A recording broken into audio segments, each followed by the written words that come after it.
I grew up in the segregated South, where Black people were a substantial part of the population. They lived in a separate part of our small town. Their living conditions were inferior to those of whites. Their schools were vastly inferior.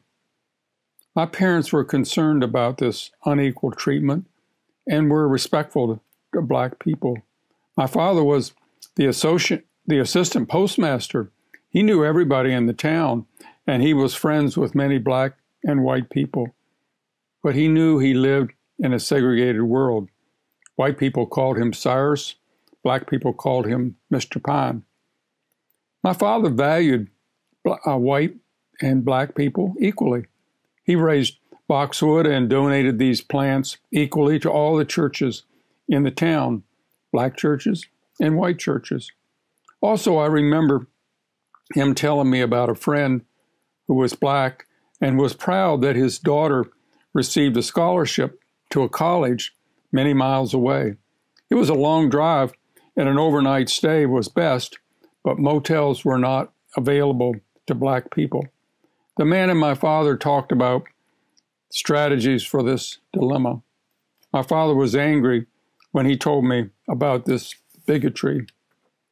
Unlike my father, I had minimal contact with Black people. I attended all-white schools. I had no Black friends, but I did have a paper route that included a Black neighborhood. I made deliveries to shabby houses with unpaved streets in the neighborhood. I knocked on their doors and collected 45 cents each week.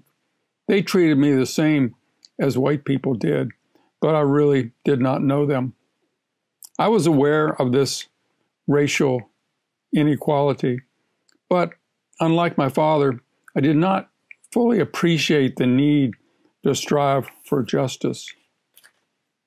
I saw things different during my college years. I worked at a YMCA camp outside of New York City. There were Black and white counselors and campers, and for the first time, I lived, worked, and made friends with Black people as equals. One of the Black counselors invited me to his home in the city one weekend, and I met with his family and his friends, and I became fully aware that the difference between people of color and white people is only skin color, a superficial difference.